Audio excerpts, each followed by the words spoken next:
So ito yung unit ni Sir Gideon na standard Woodstock na silver lang, tapos may engraved na name niya. Nakatayo na regulator, tapos may silencer sa dulo. Meron din siyang inlad na scope. Yan. Police intimate na ito na receiver.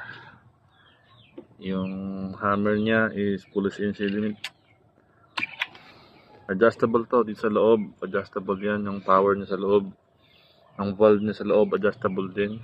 Ang valve niya kahit na 0 PSI, hindi sumisingaw yan pag pinump mo. So wala kang problema na kahit na nagpapump ka at saka nagpapahinga, hindi siya nagbabawas ng hangin. Kahit na sobrang baba ng pressure niya, hindi siya sumisingaw or halos wala talaga. Kasi attested na namin yan.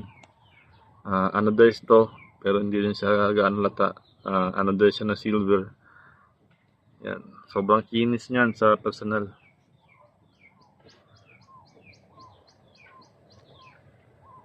Yan yung GT Air Guns.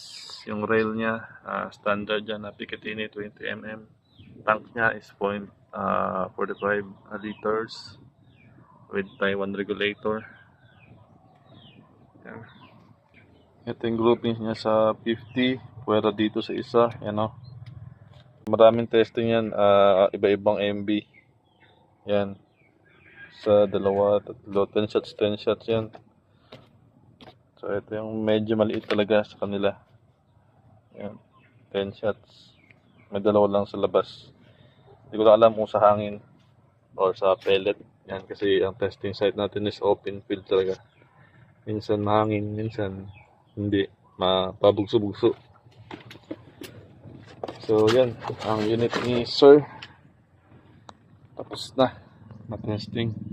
Standard Woodstock.